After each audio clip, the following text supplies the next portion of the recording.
From Kansas State University, this is Agriculture Today. Eric Atkinson with you. Here's what's ahead. Providing this week's cattle market analysis from the Livestock Marketing Information Center, Tyler Cozzens. Tyler will remark on the market's resiliency following the cold weather disruptions of 2 weeks ago, and he'll go over the LMIC's new forecast on per capita meat consumption here in 2021. Then, K-State's Travis O'Quinn reports the findings of new K-State research which compared plant-based ground beef alternatives to actual ground beef. Most importantly there, how consumers rated the palatability of each of those choices. Later on then, Jeff Wickman will check in with this week's 4-H segment for you, plus more coming up on this Agriculture Today. Kansas farmers and ranchers are helping feed your family in the world. The largest contributor to the Kansas economy is beef cattle. How do you get that juicy steak on your plate? In order for you to enjoy your tasty meal, it requires the hard work of the producers, marketers, advertisers, processors, inspectors, transporters, packers, and consumers. So thank all these people and sit back, relax, and enjoy your tasty meal. Welcome once more to the K-State Radio Network and Agriculture Today. Happy to have you along with us on this Monday, and first, the cattle market segment. And to supply some thoughts this time around, the agricultural economist with the Livestock Marketing Information Center in Denver.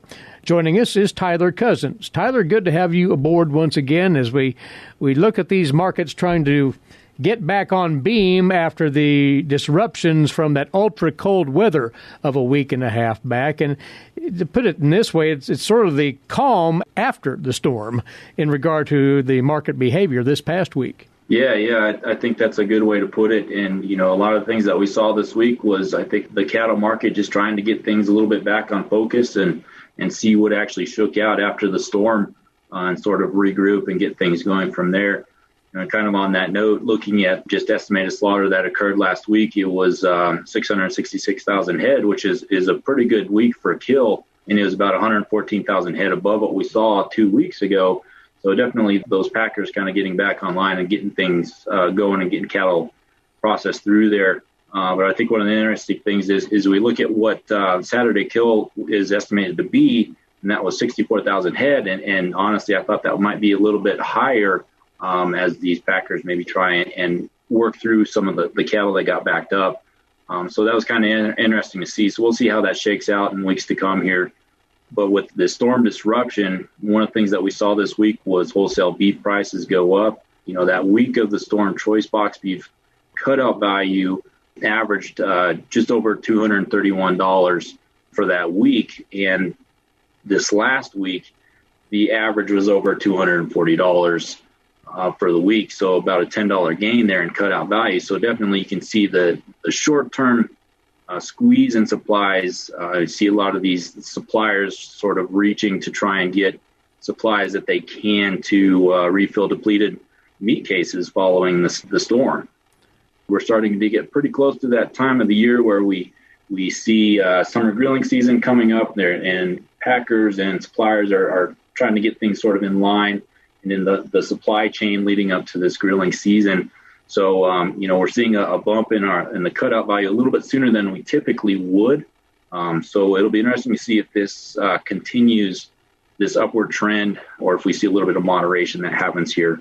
But I think it's also important to keep in mind with this higher box beef value, definitely gives an economic incentive for these packers to keep cattle moving through the supply chain, because there's value for them to keep those cattle moving, and also that can provide support for cattle prices. So I think if this box beef price continues to remain strong, we'll see some support for cattle prices here in the near term. And there's no shortage of cattle out there to keep that flow moving. Very true, very true. And we saw that in this most recent cattle on feed report that I believe you discussed last week. And over 12 million head in feedlots, up 1.5%, 2 million head in place. That's over 3% up from last year. So I think any price support we can get is a good sign for the industry. Another major issue that we've been watching for going on probably 6 months or so is just drought in western U.S. It's been persistent. When you think about just the feed picture, it's shaping up to be a challenge this year for producers, that's for sure. Well, Tyler, you mentioned that USDA cattle on feed report out last Friday, and the markets, to recap the trade this past week, did, in fact, respond to that placements number in the early going last week. They did. And I think it was kind of some bearish news, and so the market kind of adjusted accordingly, and you saw some pressure on those future prices earlier in the week, and as the week kind of progressed, the futures kind of trading sideways, but as we started the end of the week, a lot of the momentum in the market kind of started to wane. The February contract ended last week, and so a lot of the market started to focus away from February and shifted more towards looking at that April contract. And so looking at the April contract, it averaged just over $121 for the week, but on Friday, it closed lower, just under $120 a hundredweight, so lost some strength there. And I think this kind of led to a sluggish end of the week for cattle prices as well. And so looking at the 5-area cash cattle price for the week, finished just above $114 per hundredweight there. But, it did narrow the basis for the week. But I think it is good to see cash cattle prices holding steady, especially with the disruptions that occurred just 2 weeks ago. You bet. So I think that's a good sign for the industry, though. So in the coming weeks, I think the level of cattle marketings will be interesting to watch, as backers will still largely be determining the flow of cattle through the supply chain. But, I think will prices be able to hold firm around that $114 range like we've seen here in these past few weeks. And then, looking at the feeder cattle prices for the week, as I mentioned, the higher box beef price that we saw, that definitely provided some support for feeder cattle prices this last week as well.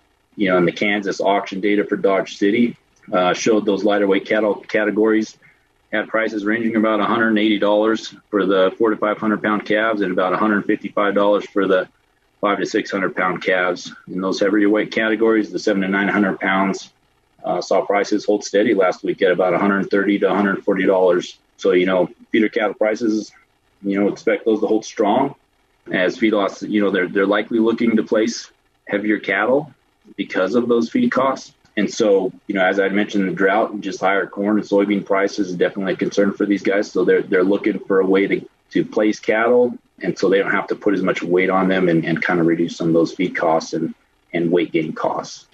Well, to pass along still more information from the USDA on per capita meat consumption, the USDA's final estimate, presumably, on 2020 per capita meat consumption and its forecast for 2021. Talk about this data and what its message is. Yeah, so, it brings kind of a close to 2020 and gives us a good picture of what kind of happened as far as the demand picture shaped up for 2020. And I think in general, we fared very well on the meat demand side domestically, considering the challenges that we had in 2020. And so when we talk about per capita consumption, or also known as per capita disappearance, what we're looking at is the calculation of total disappearance, which is calculated as domestic production plus imports minus exports minus as ending stocks, which is essentially cold storage. And then you divide that calculation by an estimated population. So we don't want to confuse this with how much meat each person is actually eating, or what they ate last year, but rather it's a gauge of just meat that's available per person last year. So with that being said, looking at 2020, the per capita meat consumption that was calculated for 2020 was almost 225 pounds per person. So this includes beef, pork, all chicken, turkey, and lamb. That amount is record high. So that outpaced 2019's level of 224 pounds per person. So about a 1 pound increase last year is what we saw in total meat per capita meat consumption. Chicken is still the largest portion of meat per capita consumption, accounting for almost 98 pounds per person. This was also record high. Beef ranked the second highest at 58.3 pounds per person. Pork followed closely at nearly 52 pounds per person. And then turkey rounds out things at 15.5 pounds per person. Now, as we look into 2021, considering 2020 was a very strong year for meat demand and very good for just the meat industry and well, 2021 per capita meat consumption, what LMIC has forecasted as for 2021 is 223 pounds per person. So slightly lower than 2020. Much of the decline is due to expectations that population will continue at a normal rate and outpace expected increases in pork and poultry productions for this year. Now, beef per capita consumption is forecast to see a modest decline to 56.5 pounds per person. If this occurs, it'll be the first time per capita beef consumption has declined since 2015, when it was 54 pounds per person. So beef demand is held strong during the pandemic and is likely to expected to remain robust in 2021, which is a good sign for the industry. That really reaffirms the strength of beef's popularity, if you will, and other meats as well with the consumer, and it's great to see. So just capsulizing it all, Tyler, there are a lot of things to the positive in the cattle sector. Although prices aren't popping hugely to the upside, there's a stability that the industry can take some solace in, if nothing else, right? Very true, very true. I think the demand picture is a good thing for the industry to look at, and we're seeing that holding very strong, considering the disruptions that we had in 2020. To see per capita beef consumption be at one of the highest levels we've seen in quite a while, it's a very good sign. Consumers want their beef. Well, we would note that Tyler contributes regularly to the information that's posted on the center's website, and we always like to direct listeners to that for a look at that information at lmic.info. Quite a bit of good new input on the markets here you've covered. Tyler, thanks for joining us, as always. Thank you. He's the agricultural economist on the staff of the Livestock Marketing Information Center. That's Tyler Cozzens. Tyler, good enough to provide us this week's commentary on the cattle markets and the things influencing those trends on this Agriculture Today. We'll be back in a moment with more on the K-State Radio Network. Did you eat today? Thank a farmer. A way to get more involved in agriculture is through 4-H and FFA. Through 4-H and FFA, we have been given multiple opportunities to grow as leaders and learn more about agriculture. You can learn skills related to jobs, public speaking skills, and you get the opportunity to travel around the country and meet new people. If you want more information about getting more involved in 4-H and FFA, visit them on their websites at kansasffa.org and kansas4h.org. We're back now on this Agriculture Today. And what we have for you now is information that's been collected and is being shared as part of the research reports summary for Cattlemen's Day here at Kansas State University, which is in fact coming up virtually this Friday, the 5th. This looks at those plant-based protein products, which are promoted as alternatives to beef products, and how they measure up when matched up with ground beef in specific. Joining us now is a meat scientist here at Kansas State University, Travis O'Quinn, one of the principals involved in conducting this multi-layered research. Travis, so give us an idea of the broad approach here to all of this. Yeah, thanks, Eric. I think that one of the things that if we look at the protein market, specifically ground beef, over the last several years, we've seen more and more of these plant-based ground beef alternatives come to market. We're seeing them now, not just in retail, but in food service. So restaurants are latching on and using these products, many of which have not been tested and really evaluated to compare how they actually do stack up to ground beef. And so our overall goal of this project was to compare several of these different products in direct comparison with ground beef of 3 different fat levels, 90-10, 80-20, and 70-30, the ones that you would typically see at your grocery store, in direct comparison with these. We were interested in seeing how they ate, how consumers would tell us what they thought about these products, all the way to how they cooked, what they look like in the raw and cooked form. So we measured everything we could to possibly see how similar these products are to ground beef. And so you have a load of data to work with here. Well, let's look at the physical attributes of these products and how they measured up against ground beef. How did you go at that, Travis? Oh, yeah, that's a great question. There's several different attributes that we were interested in evaluating from a texture standpoint. So when you put a ground beef patty in your mouth, there's a lot of things that happen. As you chew it, it breaks apart. how firm or soft that ground beef actually is if we're talking about a hamburger patty, how much that kind of adheses together, sticks together, and then also just general tenderness, how tender or tough was the product. And so we have the ability to go into the lab, and we have some machines that we can actually use to essentially assess and measure each one of those traits. And when we did that, what we found out is that our 3 ground beef samples of all the different fat were very, very similar and very close together. And then the ground beef alternatives, they had a tendency to cluster together as well, but in a very different manner. There was differences between those ground beef and the ground beef alternatives for almost everything we looked at this study, especially on the texture components. And so the biggest thing is that those products had a tendency to be a little bit more tender, which in a steak product we would view as a positive. However, in these ground beef alternatives, and we're talking about a hamburger patty, we do need a little bit more resistance. These products were incredibly, incredibly soft in comparison to the other products we evaluated.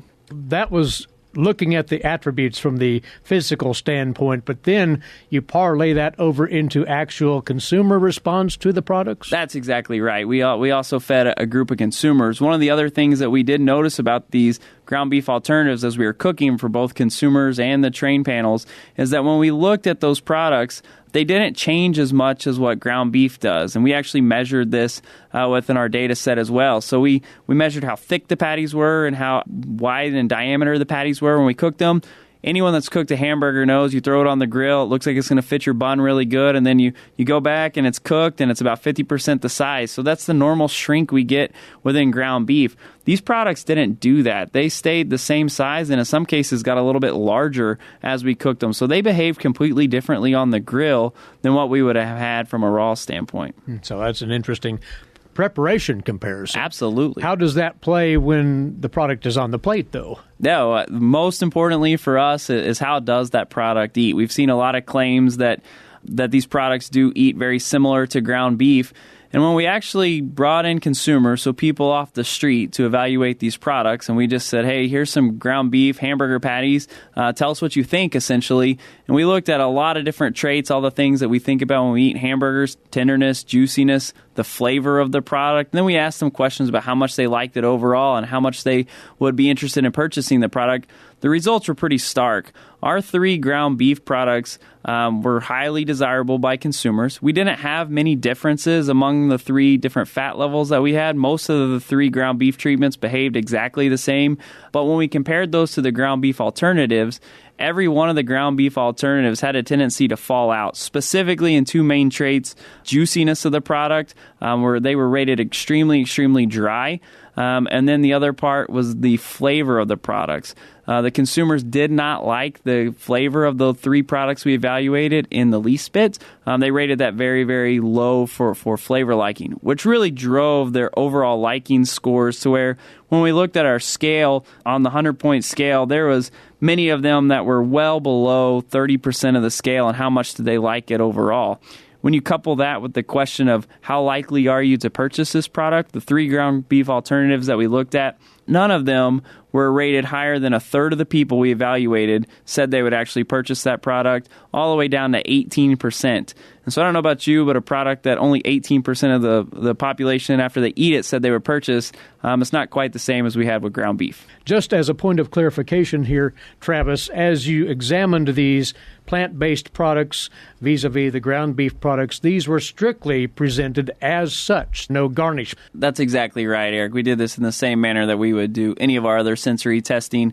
We just focused on the meat product and the meat alternatives in this case alone. So that means we serve these consumers a wedge of this ground beef on a plate, and all they were told that it was ground beef. So there's no kind of seasoning, there's no kind of ketchup, mustard, anything that we might have on a hamburger included. It's just the meat itself. When you look at it comprehensively, Travis, this is to say that they're 2 different products. They're 2 different entities, in effect, isn't it, as opposed to one being a substitute for the other? I think that was summed up exactly correct. When we look at our results, I think that the answer is that these ground beef alternatives, both the traditional ground beef alternative plus the ones that we see now and that are becoming popular in both food service and retail, that those products are very different than ground beef. There's nothing that we could measure that put that on the same level playing field with ground beef. Nothing throughout the whole study gave us any indication that these would be an acceptable substitute, whether we're talking about eating it, how they cooked, how they looked. There was nothing about the products that made them an acceptable substitute for ground beef. So I would encourage everyone to understand that these are very different food products from ground beef. That was the gist of this body of research. Again, several studies going on here looking at this. We probably will see more alternative products come down the line at some point. So, and it may not have direct relevance to ground beef, maybe some other beef or meat cut. So, likelihood there'll be further evaluations of this type forthcoming, and deservedly so. Yeah, absolutely. I think that this is a segment of the market that's continued to grow over the last 5 to 6 years. And as more technology comes online, as we have bigger investors with bigger financial backing supporting many of the companies producing these products, we're only going to continue to see that this market share for these products grow. And so the need to assess these and essentially try to determine whether or not their claims about their ability to substitute in for beef or pork or sausage or other food products, how good of a fit do they make, is going to continue to be important. We want to make sure that we're fact-checking all that stuff to really get a good idea of what the science says as it relates to how these products do compare to the products they're trying to substitute in for. As aforementioned, this work has been written up in the Cattleman's Day Research Reports Summary, and folks can get a glance at that if they'd like to learn more, can they not? Absolutely. We have a couple of really nice Cattleman's Day reports that are published this week. One of them looking at all the consumer traits and the other looking at all of our physical traits that we assess within this. It's all published in those reports. And you can find that at asi.ksu.edu/Cattleman's Day. Click on the 2020 Research Reports link. Great work, Travis, and thanks for coming over. Thank you. Meat scientist, Kansas State University, that's Travis O'Quinn. Again, the plant-based ground beef alternative products as matched up with actual ground beef and how they measure up in terms of the physical composition of the products and, most importantly, consumer response to the products as well. And real ground beef prevailed in that comparison. And this is a good opportunity to remind you once again of the entire scope of the 2021 Cattleman's Day out of K-State. Once more, it'll be held virtually this Friday, March the 5th, starting with the welcome at 9:30. Immediately following then, Purdue University agricultural economist Jason Lusk will offer his take on the effects of the pandemic on the U.S. beef industry. And complementing his comments then from the Radiant Group, Jason Rumley and Robert Norris at around 10:30, commenting on beef processing, retail, and food service activity in 2020, once more as influenced by the pandemic. At around 11:15, K-State beef cattle specialist Sandy Johnson will be online to talk over reproductive technology resources and the current tools available to you producers. Rounding out the formal program then, K-State meat scientist Liz Boyle on the pandemic effects on small Kansas meat processors. The event will be tied off with a question and answer session right around noon. Free program, easy to register. Just go to that same website, asi.ksu.edu/Cattleman's Day. This coming Friday, the 5th of March, we hope you can be part of that. Agriculture Today returns after these moments away. You're listening to the K-State Radio Network.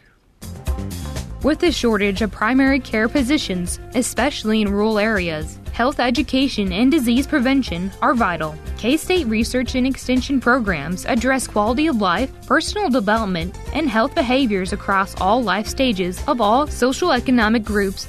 To learn more about health education, one of K-State Research and Extension's 5 grand challenges, visit www.ksre.ksu.edu.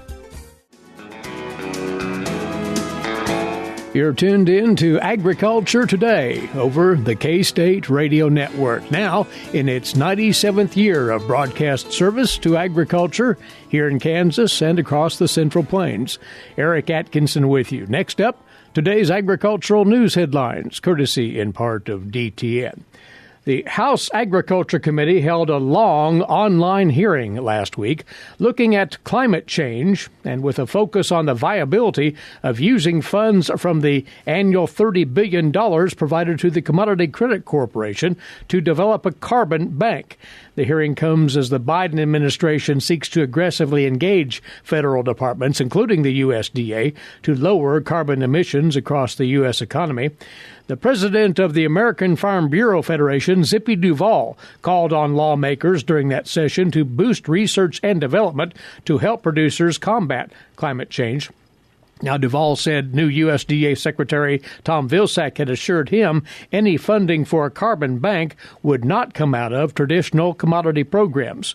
Duvall also said the CCC fund still might not have enough borrowing authority to help create a carbon bank. The Farm Bureau supports raising that borrowing authority to $68 billion per year. Representative Dusty Johnson of South Dakota was one of the several GOP lawmakers who expressed their doubts about a USDA carbon bank. Johnson said he understood transaction costs could be high, and under some analyses, just 10% of the revenue would go to producers, according to Johnson. He said he has questions on the impacts on land prices, on market conditions, private markets, and on whether it should be performance-based or outcome-based. Duvall said that he's not totally on board yet, but quoting him here, I'm ready to have that conversation of what that looks like and how we develop that carbon market. Agricultural trade is being viewed as a calming factor in what some call rocky relations between the U.S. and China. The USDA's Gary Crawford has more on that.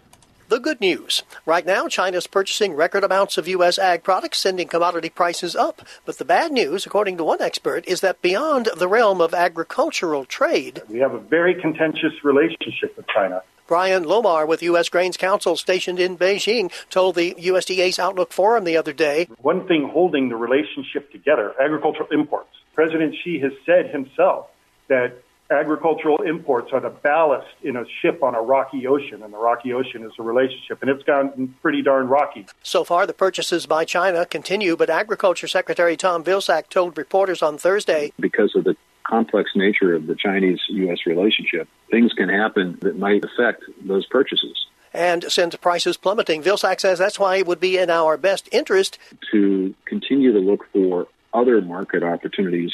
Asia, Africa, the EU, the UK, all, he says, are good possibilities. Gary Crawford for the U.S. Department of Agriculture. To expand broadband to more rural areas, a mix of different technologies and public-private partnerships are going to need to be used in the future. Major issues with accurate mapping of where broadband is and the high costs associated with high-speed internet are a few obstacles that must be overcome to expand high speed in rural areas. These were some of the topics discussed at the Connectivity in Rural America session at the USDA's annual Agricultural Outlook Forum last week. A panel discussed how important rural broadband is and ways to improve the technology. The director of Community Broadband Initiative for Joint Venture Silicon Valley, Mo Shikuri, said during his presentation that innovative ideas in communications are key to expanding and improving rural broadband. A mix of systems would be needed, he says, to solve the problem. Internet service in rural areas mostly associated with fiber optic cables in the ground to run the high-speed internet to the area. And some rural areas have those cables, others do not, and that creates two tiers of service in many regions, according to Shikuri. He said advancing 5G technologies will need to be part of that solution when it comes to inequities in rural internet. Most people associate 5G with cellular signals, but the technology will also help to get broadband to remote areas. And fiber has to be part of the solution, he says, as in many areas it is the backbone technology, and then many different wireless technologies would run off of it. Running fiber to each rural home would be, in his words, a waste of money. Now, the Director of Technology Policy for the Massachusetts Institute of Technology Internet Policy Research Initiative, Taylor Reynolds, agreed with Shakuri that fiber backbone should be established in rural regions and wireless connections should be made to that fiber. One way to ensure rural broadband, he says, could be expanded at a fast rate when local governments have road construction projects, which could also bury fiber at the construction as it's being done. Different types of fiber should be buried at that time, and local governments should offer companies access to the fiber for a fee, he says.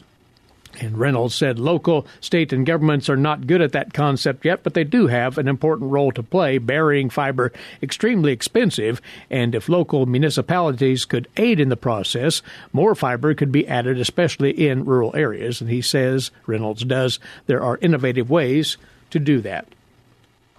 And once again, dicamba applicators will face varying state cutoff dates for applications of XtendiMax, Ingenia, and Tavium here in 2021. That's despite the EPA's attempt to squash that practice. When the EPA released its new 5-year labels for these products last fall, the agency set nationwide cutoff dates for their use, June the 30th for soybeans, July 30th for cotton, but at least 3 states now have taken steps to push those dates earlier into June and even May. Other states are working to expand those dates for growers to accommodate late-planted soybean and cotton fields.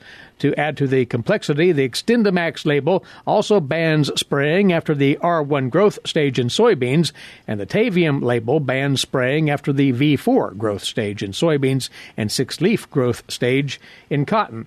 In addition to setting the nationwide dicamba spray dates, the EPA took another step to limit state-by-state dicamba rules from proliferating this year. When it released the 2020 labels, the agency informed states that they could no longer issue annual Section 24C labels with stricter cutoff dates. That's a common practice that's been taken on in past years. However, states still have the authority to further restrict federal pesticides via their own state rulemaking or statutes. And as of the writing here from DTN, 3 states have done just that: Indiana, Arkansas, and Illinois.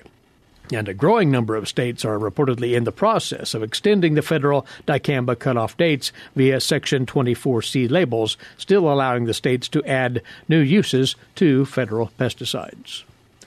That's a quick look at today's agricultural news headlines for you. Jeff Wickman awaits with this week's 4-H segment. That's next here on Agriculture Today.